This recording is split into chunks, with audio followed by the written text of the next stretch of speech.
Hello, hello. Welcome back to Two Dumbbell Blondes. I'm Lindsay. And I'm Katie. Before we get started, just a reminder, whatever platform you're listening on, please don't forget to follow and give us 5 stars. And if you are watching us on YouTube, please subscribe and like the episode that you just watched.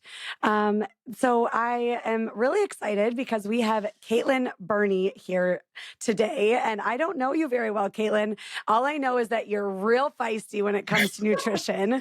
So I'm going to kick it over to Lindsay to give you a little bit more of an introduction, and then we'll hear all about you.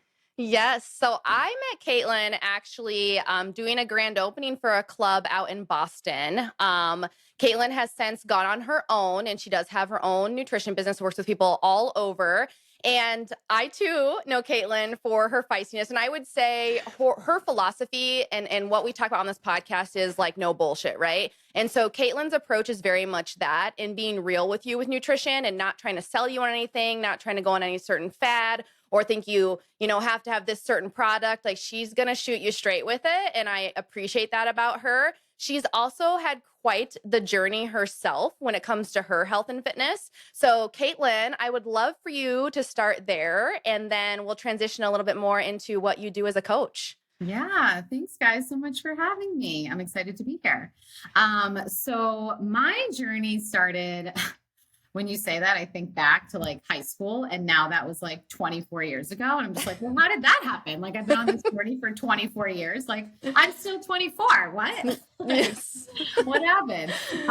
But basically my journey started when I was in 9th grade. I had a couple of friends who are no longer friends, who made fun of me when I was a kid. You know, they went on AIM. Anyone old enough to know what AIM is? That brings me back. Yeah, right? But yeah, they were apparently friends of mine, and apparently I was overweight as a kid, and they would say things to me, like, go eat another donut, or they started saying things more at like school, like, don't sit on me, you're fat. And I never as a kid thought I was overweight at all. I was always like super athletic. I played 3 sports in like my entire life growing up: soccer, basketball, and softball. I was super active. But, when I think about it now, I weighed around 150 pounds. And after hearing those comments, it made me start to be a little bit more conscious about my body and about like the food that I was eating. So I kind of like took it upon myself to start using my parents' treadmill in their basement. And I basically just would get on it after school, after I had sports, and I would walk or run a little bit. And then I would just kind of like increase that mileage over time. And while doing that, I started trying to make some switches in my food choices and what I thought was like healthier options. Like, at this point, I like knew nothing about nutrition, like, I think my mom had like some book that I can't even remember what it was, but it had like a certain food and there was calories, and you would literally look up the calories. I don't know. It was like a Weight Watchers book or something like that. Cause most of our parents were on Weight Watchers or Slim Fast. Again, I never got any of my like issues from my parents. Like, I have a lot of clients that felt like their mom used to say things and they would watch things. I never really got that from my parents. This was truly all something that just like happened from like being made fun of. But I started switching things, like switching out soda for Gatorade, which, in reality isn't really different, but I was looking at like calories, and the calories said 50 calories. So I thought it was good, right? Or the Snackwell cookies were my jam. Those like Devil Foods ones, they were like, I remember 50 calories per cookie, you know what I mean? And like anything that was fat-free, Kashi, Go Lean Crunch, fiber was like all the craze. And I just kind of started making these switches. And this cycle probably started for about 2 years, most of like my freshman and sophomore year of high school. And I got from like 150 to 130. And then like I started noticing more changes, and I liked it.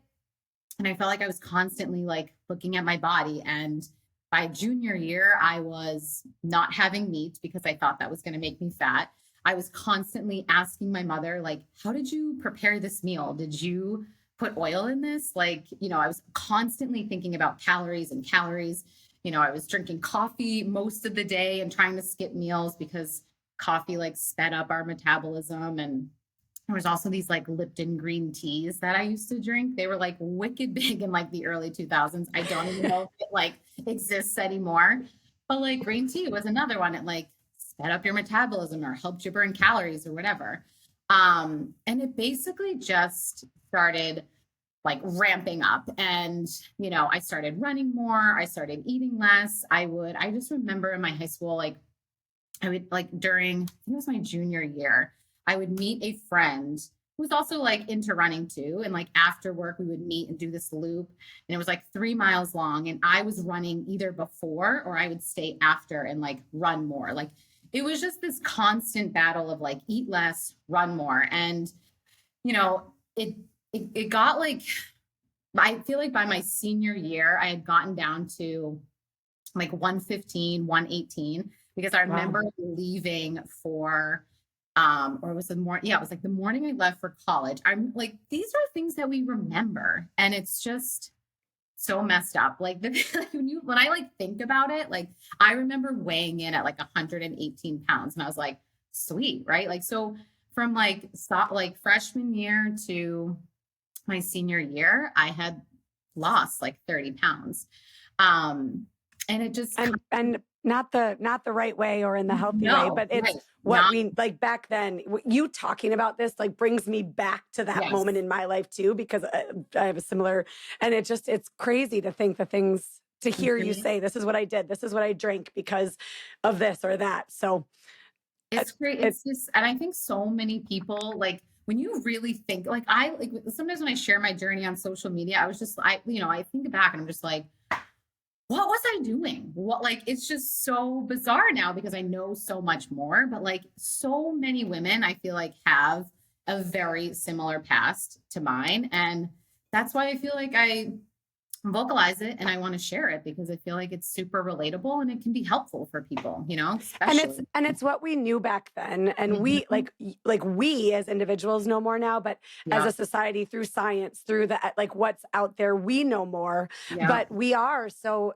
many of us, and so many of the women who listen are still like in that mindset. So the fact that you're like, no, I need to re-educate, I need to cut out all this bullshit, because it is bullshit that like you shouldn't be doing that. You're not going to see really the long lasting, you're just wreaking havoc on your body. So I love that you've taken a stand and you're like, no, cut the BS and let me really teach you about what you should be doing. So that was your, go ahead. Oh no, I was going to say exactly what you go. I was going to say that was your high school, right? The 4 years of high school. So you go into college. When do you start to like take a step back and think how you think now of like, what am I doing? Not for another like 10 years. Like this lasted all through college. And it was like the same, you know, restrict. Like I remember going to college and I would grab a bowl of broccoli for dinner and a couple of croutons. Like that's what I ate for dinner. And like, it was so disordered. I was playing soccer in college and, you know, my freshman year, I was like the leading scorer. I was pretty good, but that's where I started to really get a lot of like comments about how skinny I was.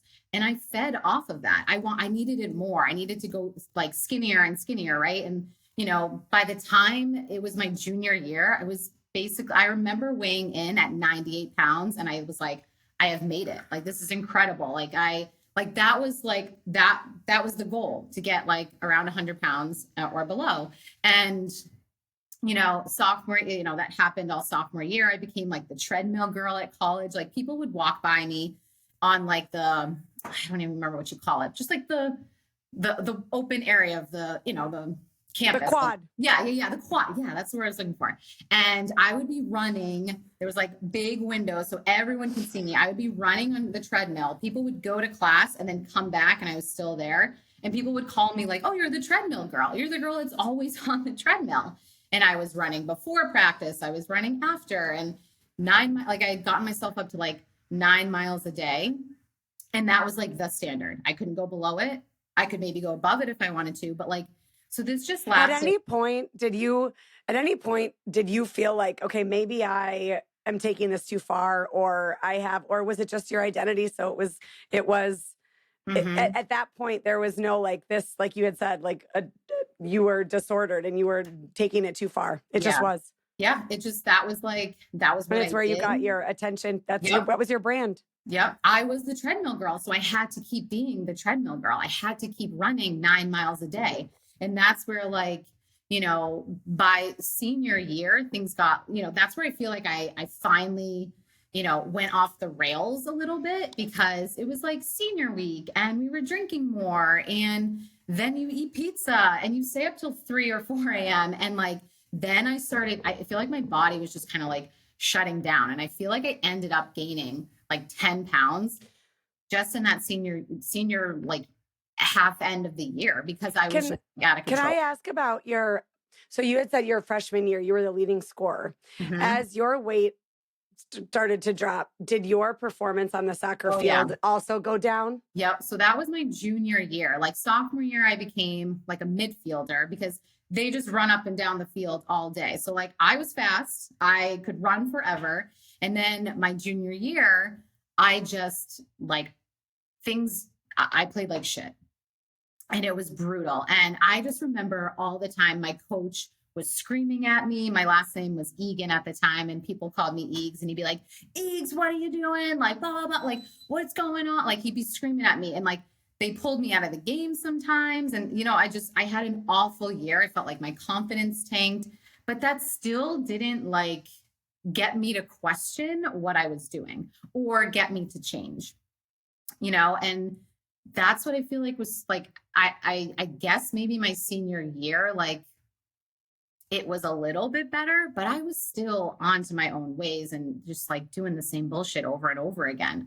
Things just never changed, you know? Cause that's junior year was when I got myself down to like 100 pounds. And I had a couple of people that came up to me and like, were kind of concerned, like after I came back after like summer, and they were like, you're like really, really small. And, and like, I was just like, I'm fine. Like, what are you guys talking about? And that kind of just still continued. And then after college is where I really felt like, something that I feel like my clients struggle a lot with is that like restrict, binge, like so good during the week. And then I just like would go nuts on the weekend. Like I was drinking and, doing all the things that I would do like out of college in my mid-20s. Like none of this really changed until probably I was like 26, 27. And like when I met my husband, but like, that's where like in 2011, I started running marathons. And I did that because, people had said to me, you run so much. Have you ever thought about doing a marathon? I was like, no, like basically I run so much because I just want to stay skinny forever. Like I didn't actually think this was like something I could do. And from like 2011, that's when I ran my first Boston marathon. And then from 2011 to 2016, I had run 12 marathons, 6 Boston, 6 around the country, but still was restricting, had zero clue how to fuel myself. Like I literally had no idea how I survived. Like I was actually thinking about that the other day on a run, because I'm training for a 10K right now, but I was just like, what was I doing? Like I qualified for Boston 4 times. Like I was fast. I ran like 3:30 marathons, and I have literally zero clue how I did it. Like it had to have been like adrenaline or something, but like. Well, and you think back, you think, what could I have done had I had proper nutrition? Had I done like all the things? You're like, I could have been so much better knowing what we know now. Wow, that's incredible. Okay, but what you're hitting on, Caitlin, I think is like from working with clients in endurance or whatever, a lot of them do eat like this. Like a lot of them don't associate with like, how hard am I being on my body and how do I need to recover and refuel? They just look at it as I need to be the lightest person possible while I'm doing this many miles. And it's like, like you just want to shake them. Yeah. Yes. And it's mostly because like, I used to be you, like, and now I see like the beauty of like fitness and nutrition and like how different it can actually be and how much more you can enjoy your life. And like, you don't have to be this slave to like a diet mentality your whole life, but okay. So when did you start to like transition or like educate yourself and really understand that maybe you weren't doing things the way you should be?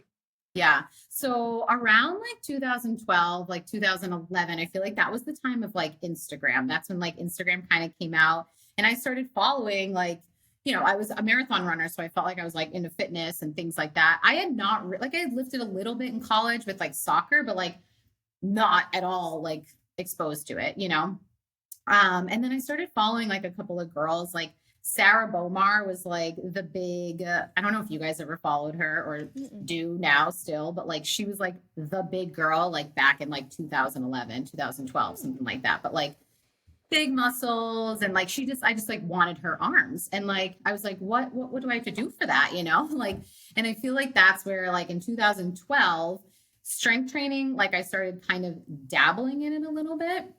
And that's where I truly felt like things started to change. I was still running marathons and still kind of exploring in the gym and like learning about that. But that's like truly where I feel like it started to kind of change for me.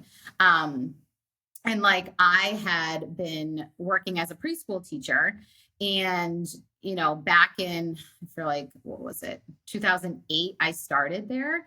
And then in 2015 is where I ended up fully quitting my job and kind of going back to school and really getting into, I went back to school for like to be a personal trainer.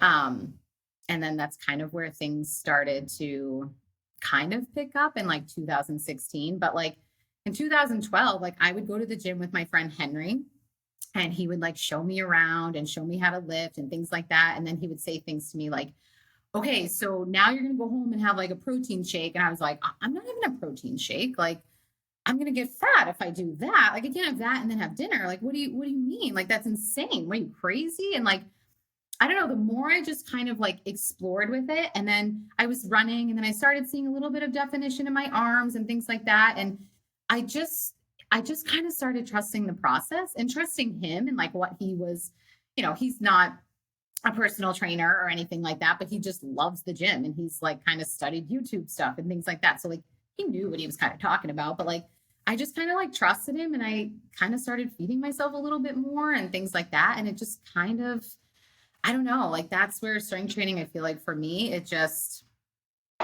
that was like the game changer for sure.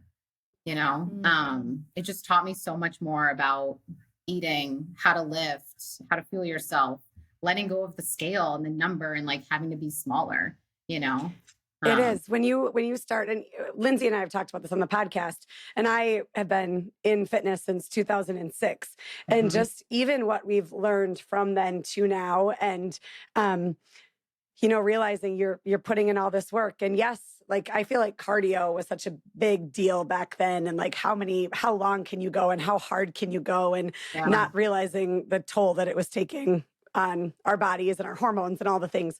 But then when you're starting to put in this work and you're not seeing change and you're like, oh, but if like I just spent an hour doing this hard work, if I could just fuel my body, then I would see more definition. And you evolve. It's a slow evolution. And sometimes it does take that trial and error. And I understand, like, you're like, I'm scared to put that protein shake into my body because of what I've been trained in the past. And now, okay, wait, I just lifted a lot of heavy ass weight. I need a little bit more if I want to see the definition, and it becomes addicting, maybe in a good way.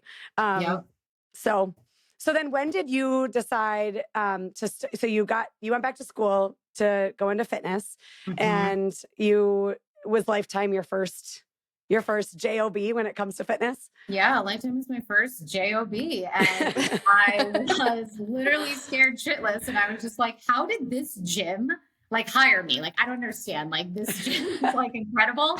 How did you hire me? Like, I don't know. Like, I was blown away that I like got the job, and I feel like I kind of just like hit it off a little bit with the PT manager that I interviewed with, and like it was a great conversation. And that's the thing. I'm like personable, and I think that kind of helped. And I think that's a great quality as a personal trainer. But like, I still was in this place of like, I don't think I know what I'm doing. Like, I still am like, and that's where I made the jump to 2016 is where I completely stopped marathon running. And my main goal was just to like be in the gym and learn about every single machine and learn how to build muscle, because I just wanted to like fully invest in this career and this job, because it was something that I was truly passionate about, just thinking about like my past and how like there's other ways for women, like this like cycle of binge, restrict, and cardio. And it's like, I wanted to show women that they could do that. So like my goal basically back in 2016 was like, no more cardio like that. Kind of like what you were saying, Katie, is like, I wanted to like, I wanted to embrace the like build muscle and like really make a change, but like also show women that like they could do that too, Yeah. So yeah, Lifetime was my first job, and I was there basically until the pandemic shut it down, and it kind of forced everyone to, pivot. And it just gave me that push to kind of, go out on my own. And that here we are today, 4.5 years later. So you have your own brand, your own company now called Footloose Fitness. Yes. Yep. And I mean, I've heard from Lindsay the no bullshit that you preach and just being really real. Yep. So let's get into a little bit of that. And do you do mostly nutrition? Do you do mostly for fitness? Is it a combo of the two? Yeah. So before we get into that though, Caitlin, I want you to explain the name. Explain Footloose Fitness. Oh my gosh. Okay. So it actually goes back to college. So our senior year, or my senior year, when I was playing soccer, we were just trying to like, we were actually really good. We like went to the NCAAs, like we won the first round. We went to the next, like it was incredible. Like we were so good. And we just had like such a good community of girls. And like, it was just an amazing year. But I came up with the idea of like, hey, during warm-ups, when we have the music playing and whatnot, let's all like, and of course I just loved the song Footloose. It was my jam. And I just like, and people to this day, like will be like, it will come on their radio and they're like, Eags and like Footloose. And like, I'm just known for Footloose. But so it would come on in our playlist, because obviously that was my choice of song to, who doesn't want to get down to Footloose when you're warming up for soccer? It's get fired up. And we would come together and have a dance party. So like we'd make a circle and we were all like screaming and dancing, and like someone would get in the middle, like in the middle, like a dance at like the high school, someone break dance in the middle. And it was just something that we did. And then it also carried over. So like I said, before I became a personal trainer, I was a preschool teacher for, what was it? Like 10 years. And on Fridays, we had Footloose Fridays. And during circle time or group time, we would play Footloose or different like songs, and the kids would get some time to dance. And we called it Footloose Friday. And then like when I was like trying to think of a brand name or like what I wanted my business to be, I was like, well, it should be like something that goes with F, or like for fitness, and and I just was like, what about like Footloose Fitness? Like I'm like Footloose, and that's just kind of how it came about. And I feel like it has a little bit of a meaning. And now I do like Footloose Fridays on my Instagram, where I do like a little dance and a little like reminder, like eat your carbs, or just something like silly. But it kind of like brings my brand together, because I'm just, I don't know. I like to be fun and silly and dance and kind of funny sometimes. I am not a movie person, but there's only maybe 2 or 3 movies that I could quote every line, and one of them is Footloose. Oh, As a kid, I watched. Tell me that you haven't seen Footloose. No, like Willard, when Willard learns to dance, it's like my favorite thing ever. So anyways, I love it. Okay, that's very cool. Yeah, so that's kind of how it came about. But basically right now, so my brand is basically, I coach women to build sustainable habits, improve their relationship with food and exercise, because I think both are really important, but I do it through macros and lifting. And my main goal is to teach women how to make fitness part of their life and not their entire life, because I think that was my biggest struggle when I got into fitness, was like, I was obsessed with it. I couldn't go out. I was scared to eat out. I was scared to eat pizza. I was scared to miss a workout, all of that stuff. And so now, like, even at like when I was at Lifetime and I was training a lot of people, I never was like a nutrition coach. I was certified, but I never just like took that jump. But I always felt like, my clients were asking me about nutrition, and I just was like, like, this is a different topic. Like, I can't do this while we're trying to squat or like do push-ups. Like, we need to sit. And that's where I felt like I needed a training and nutrition program for my clients, because you need both. It can't be one or other. And I'm just like so like passionate about that like both need to work together, and that's where like when I was kind of coming up with what I wanted to, coach and whatnot and offer, I was like, it's either I do just nutrition, but there has to be like a solid workout structure. Maybe you're getting it from someone else or whatnot, or going to a certain class, but like they need to be together. So right now I offer like a training and nutrition membership option where, I'm writing programs for women, individualized for them, whether at the gym or at home, whatever works for them. And then I give them their nutrition guidance, whatever their goals are. But a lot of times, like I'm really big on like building the habits and building sustainable behaviors long term, because if you don't have that, you have nothing. Like I don't, if you want to lose 20 to 30 pounds, that's great. But what happens after you lose the 20 to 30 pounds? You have to maintain that. So if you don't have any skills or habits or behaviors or things that you're doing consistently, you're going to just gain it back. So like, I'm really big on like working with my clients at the beginning on building those habits, building consistency, right? Implementing protein in your diet, getting to the gym consistently, there's just so many things, and just like, all right, sure, I can help you lose weight. Like, why don't we drop your calories down to like 1,500? And then at the end of the 3 months, I'll take a transformation pic and like we both win, right? People want to work with me because I made you lose weight. And it's like, we're just not going to do that. Like, that's just not, and I'm straight up with them. Like, what's that 20 or 30 pounds really going to give them? What's it going to give you? Nothing. At the end of that 20, 30 pounds, they're going to be like, okay. And now I'm going to go right back to living my unhealthy lifestyle. So, right. It's like when people do keto or like all these diets, it's like, okay, so you've learned to restrict carbs.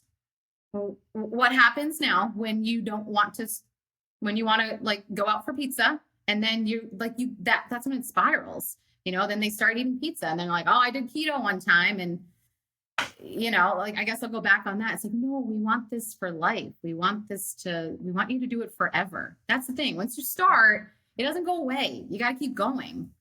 And that's why yeah. So let's talk. One thing that made me laugh is your take, Lindsay, saying when you're like, I'm going to make a protein muffin. So I want you to give us some of your sass when it comes to, because let me just, as you know, part of the reason why Lindsay and I started this podcast is because there's just so much shit on Instagram like that. Like, oh my gosh, if you eat this, it's going to be this. No, it's not. No, it's not. And so when she was like, Caitlin, we're one thing, like, have a protein muffin. Why? Just eat a damn muffin. So give us a little bit. Yeah. Just get spicy right now. Yeah. So like, that's where I feel like, I coach macros. That is something that I still am very passionate about, like I think there is a humongous benefit for understanding macros, understanding how much your body needs and how to fuel yourself. But the problem is like macros kind of can come off as like another diet, just something like trendy, like, oh, last time I tracked macros, like blah, blah, blah, I lost this weight. And it's like, well, were those macros to lose weight, to maintain, to gain? What were they, right? And I had this, so like my big thing with macros is like the macro friendly stuff, right? And that's where like I feel like macros then goes into this like high protein recipes and things like that. And I've had a couple of clients, like newer clients, that would come to me and be like, I just need some like high protein recipes. And I'm just like, okay, so just if you understand what beef is and what chicken is and what turkey is and, eggs and all of that, you can make some pretty amazing recipes. And that's the thing with all this stuff out on Instagram right now. It's like macro friendly. So it makes people feel like this is a healthy option because it's macro friendly. Or if it's high protein, this makes people think it's healthy because it's high protein, but it's not helpful for anyone. It doesn't teach anyone anything about nutrition. And that's my big thing is like, when I first started like getting into macros, like in my journey there too, like from like 2016 to 2018, I had done like 3 bodybuilding shows. And that's where like I really got into macros. And like, I was like, okay, I get this. I understand this. Right. But I also realized how unsustainable it was. And I feel like at the time I was also I was studying for nutrition at the same time. And I kind of just had this like revelation that like, okay, like my carbs don't need to be sweet potato. It can also come from bread or rice, or like my fat doesn't have to be avocado. It could also be peanut butter. And I was like, this is what people need. People just need to understand what each macro is, and then they can learn how to build meals that taste friggin' amazing and that they enjoy and that they can be consistent with. Yeah. So like the macros are a tool or a resource for them to learn how to eat versus what you're hitting on is when they start treating it like macro friendly, then it becomes something kind of like a keto. And I know you'll call it out a lot, like, cool, you added cottage cheese or protein powder, but when you look at the serving size, you're actually only getting like 5 grams of protein anyways in your one muffin or your one cookie. So is it really high protein unless you're eating the whole thing? And in that case, you're also eating a lot of carbs. And also you exchange this carb for this carb, and like honey's still a carb. Like you kind of just called out like and the sugar. Yes. And I think from my point of view, our listeners know I have a lot going on in my life. I'm super busy. I don't have time to make a damn protein muffin. I don't like I don't have time to do anything fancy. No. I literally, and so sometimes our clients think that counting macros or making macro friendly meals or how do I get this or how do I get this has to be something where you have to meal prep. I don't have time to meal prep. I do not meal prep. Lindsay meal preps. I don't. Like, I'm like, what is in my fridge? What can I eat? What is it? And it can be really simple. And sometimes it becomes very complicated because it's what the internet makes us think. Yeah. Like you have to buy this in order to be successful. No, you don't. Go eat a piece of chicken, like you said, or, you know. But also, like, it doesn't have to be this, like, plain chicken that's just, like, boiled, right? Yes. Like, no, like, put a good sauce on it. Make it taste good, but know that, like, you having chicken is a protein. Hey, have 4 ounces instead of 1. Now you've made a high-protein recipe, right? It's just like, we make it way more complicated than it needs to be. Like, I have a client that I've been working with for 2 years now, and, like, totally has transformed her body, but like, and her mind, like mindset with food and fitness. Like she's in the gym now. She's never lifted before. It's like incredible, but like, this is the stuff that takes time. But when we first started working together, she was like a diet queen. She had done everything before, gained weight or lost weight, gained it back. Right. I think we were like 3 weeks into like our journey, and she was traveling for work, and she said something like, I was traveling, so I looked on Google for like some macro friendly recipes and like what I could bring with me or what I could, you know, what I could bring traveling. And I was like, hold on a second. Like, no, we are not doing that. Like this, no. This isn't what we're doing. Right. And like, she was someone who like worked on set. Like she did a lot of like commercials and advertising, and she was always like, yeah, they always have like bagels on set and things like that. And like, I just feel like there's nothing for me to eat. And I'm like, I want you to eat carbs. Have a bagel. Like learn to have a bagel on a Wednesday when you're not traveling. So when you travel, this is now normal for you. What, like we think like, oh, my carbs have to be sweet potatoes. Like now this doesn't keep you consistent because every time you go to travel, you're like, I don't know what to do. I don't like, no. And then you just fall off, and then you go buck wild and you feel horrible about yourself. And it's just like the cycle that you're talking about continues. And that's where, like, if you can just look at food at like, as what it is, like, and that's with like all these recipes, like people would be like high protein cheesecake. And I'm just like, or like, yeah, muffins. And like, yeah, when you take these, like, just eat the muffin and like add a shake if you want. It probably tastes a lot better anyways. Like you just taste the protein powder, like just separate them. Why does it have like, because then we feel like it's okay to eat the muffin now that there's protein in it, right? Like we think like that's healthy, but like, yeah, like what Lindsay was saying is like, you're also adding like way other, like more carbohydrates, more fat, you like, and you disregard that, right? And that's where people still aren't learning.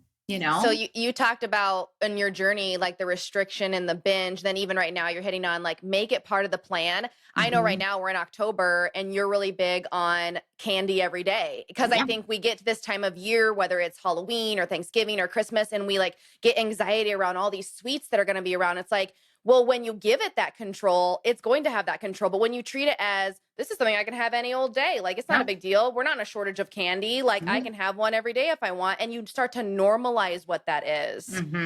Totally. And that's where like my candy challenge kind of came about. I've been doing it now for 4 years, mostly because I would just hear women around this time, like mid-October, they'd be like, all right, you got to work me hard today because I ate like 5 pieces of candy yesterday. And like, that's what's making me fat. Like it's the candy, when it's like, no, if you understand how calories work, like it's not the candy, and I think like leaning into those foods that bring you fear or you feel like are off limits. And I used to do that. I remember as a kid on holidays, I would go absolutely ham on the desserts because I was so friggin' restrictive with my diet that like I remember eating 10 cookies on Christmas one day, 10 cookies because it was off limits. And as soon as I like, okay, Thanksgiving or Christmas is over, no more of this, no leftovers, nothing like that. And it's just like,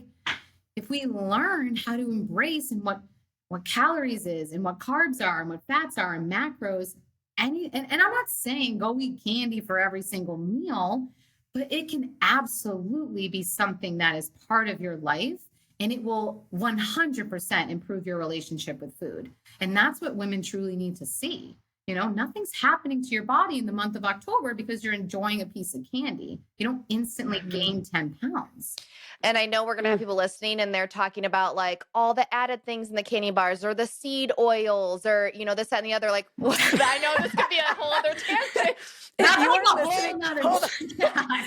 If you're listening on Spotify or you need to get on YouTube and just look at Caitlin's reaction right there. She just said a million words through her face and body language. I just like that. And that's the stuff too. That's like, it's just so unhelpful. How does that like, someone who is struggling in their fitness journey and they're just trying to lose weight. They're like, okay, so to be healthy, I just need to get out the red 40 and the seed oils and the additives and whatever to balance my hormones because that's what's ruining my hormones. I want to be like, listen, for 24 years, I barely ate and I didn't sleep and I drank alcohol. I don't think it's the red 40 is my hormones right now. Like, are you serious? And that's like the same for most women. Like we were all talking, like we all grew up this way.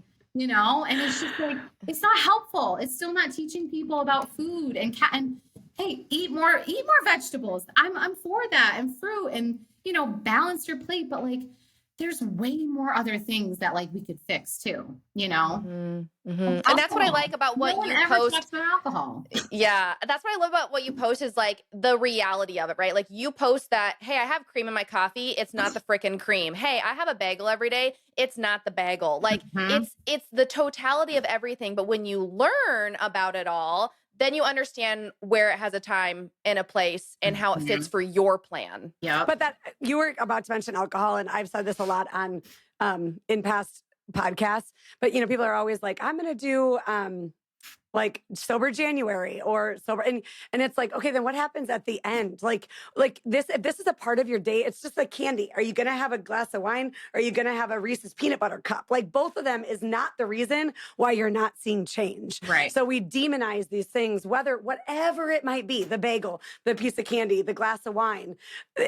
We demonize these things saying that's the reason why we're not healthy or we're not losing weight, and it's not. And whatever it is, we're human. We're freaking human. We all have these vices and these things that we need in our life. That's not the reason why you're not seeing the change you want to see. Right. And I think that's what Caitlin kind of hit on too earlier is what she works with clients on is like digging deeper on those things, which even goes back to your comment of I would be strength training with someone and then they would want to talk about nutrition, but nutrition is so much more than just being like have 30 grams of protein after this. Like it is so deep rooted for people. And there's a lot more of this, I think, nutritionally for people than coming up and doing a workout. Like, yeah, that's a hard thing to do for some people, but that's more of a front door for a lot of people, whereas they avoid nutrition because it is the tough work. It is the like uncomfortable stuff. So Caitlin, give us a action that our listeners, because sometimes our listeners are like, that was so great, but like, what's one thing that I could actually put into play? So what would that be? I know that there's like a million things, but what's a piece of advice? Honestly, I think like if you're just someone that's like trying to start your journey, I think in like more of like a fitness place, like just walk. It's like it's one of the easiest things you can do because it's free. You don't need equipment. if it's cold, just wear a coat and a hat and some gloves, right? Like, and it doesn't need to be like this hour-long thing. You can do it in chunks and you can break it up over the day, but it's something that you can progress. We're like, okay, start with 10 minutes and then start with 12. Not even, you don't have to jump even to 15, right? But like just trying to like keep showing up for that. You know, I feel like that's like the biggest fitness thing, I would say. You know, even though I am like really big in strength training and things like that, and I truly believe that everyone should be doing some sort of strength training, you know, and if you wanted to start there, like, you know, you don't need a lot at home. Like you could start at home. You don't have to go to a gym, but like even buying like 2 to 3 sets of dumbbells, like 5, 10s, 15s. If you're at the beginning of your journey, that can go a long way. Or even just starting with like body weight, squats, incline push-ups that you could do like off a high table or something like that. You know? Okay, so what about our listeners? We have a lot of listeners who are at the gym every day just because we are a part of Lifetime, and we've got a lot for those people that are like, yeah, I'm doing all the things I am supposed to do. I'm lifting, I'm doing those things. From a nutrition standpoint, I'm putting you on the spot, but yeah, no, like, that's fine. what are your like, here's one thing. Because that's what I know, people that are going to come to me in my class and be like, that was awesome, but like, give me something. And that's usually the biggest case for a lot of people, and especially women, right? We're going to the classes, we're doing all the things. And that's where like you really need to look into nutrition. And the biggest thing, and this is where like I'm a big firm believer of tracking your food for a certain amount of time, but not just to lose weight. Tracking your food to get the whole picture of what you're doing, right? Look at how much protein you're actually consuming, because that's the biggest thing is people think they're doing all the right things. And when you actually look and get some data and see, there is a million different ways we can fill in the gaps, you know, and it's just so eye-opening. You learn more about your food. You can bring awareness to nutrition, right? And it just is that way to kind of, and again, not just tracking to lose weight. That's where you can get out of this like constant diet mentality. Eat enough for a like significant amount of time. And I guarantee you're going to be more consistent. You're going to see some body composition shifts, and you're probably going to be eating more than you ever thought was actually possible. That's the biggest thing that I think a lot of women get from tracking their food, because I'm not having them eat 12, 13, 1400 calories. Like we're aiming like for 18, 19, 2000, sometimes plus. And like,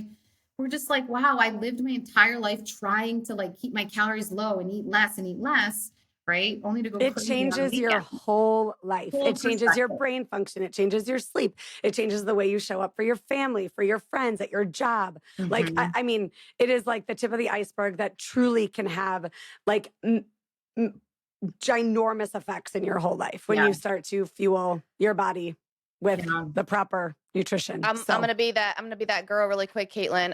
But tracking sucks. It takes so much time. It's hard. What do you say? I literally just had a client that said that to me yesterday, and I was like, listen, and like, I'm trying, you know, she's a new mom of 2, and I totally relate because I was there not long ago. But honestly, the biggest thing for me was what like that has helped me even in motherhood is understanding my nutrition. And I got there through the tough time of feeling like it was hard and this daunting, stressful task. But that's where I always tell people at the beginning, like, keep your meals super simple at the beginning. Find 3 different like breakfast, lunch, dinner options that you can rotate through. So you're not eating the same thing every day. If that's something that, I mean, some clients are like, I'll eat the same thing every day, then go for it. Some are like, I need it different, but like, come up with like 2 to 3 different meals that you can rotate through. So at least you like build that habit. Once you do that, then you can, hey, let's swap a carb for a carb, make a new meal. Let's swap a different protein for protein or a fat for fat. And you can start to make all of these different meals. And before you know it, you're going to have like so many options. And, you know, like Katie was saying earlier, like now I just go in the fridge and I'm like, what do I need? Right? Just keep it. I need a protein, I need a carb, I need a fat, because I've learned and I've tracked before and got through that like really tough time at the beginning. You get to this point that you're just like doing it and it's easy and you know how to be consistent. You know what you need to do. So, love it. Caitlin, thank you so much. And I know that our listeners are going to be wanting more from you. So if they want to connect with you, what is the best way?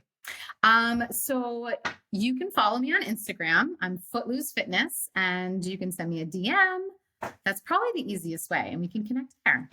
I have That's to great. share something really funny quick. So Caitlin mentioned she ran a bunch of marathons. I'm not sure which marathon this was, but there's one where she's like a mile from the finish line or something, and she starts twerking, and it went on Barstool Sports, and she blew up from it, like went viral with Yep. it. Yep. Oh, It was like back in the day when like you had the smoke show of the day and like things like that. Was like, it was, what year was it? 2013. So like all the other marathons leading up to it, like this is where like I got a little bit of, crap from it because I twerked. It was the year of like Miley, and like that was it was the year. But like every year leading up into that, like I said, I ran 6 Boston marathons, but I did a dance at the finish line every single year. So people just thought I was like, oh my God, this girl's twerking, like this is so inappropriate, blah, blah, blah. And I'm just like, listen, like this is what I do. This is what I do. And like, Footloose Fitness, baby. that's right. That's It right. includes Like, twerking. Yeah. If Yeah. Kevin Bacon could twerk, he probably would. oh my God, he definitely would. Definitely would. I bet he can, and I bet he would. Yeah. Oh, Yes. that is so funny. Well, Caitlin, thank you so much for Thank you, joining us. guys. Yes. Thanks for Your having just me. realness was exactly what we needed.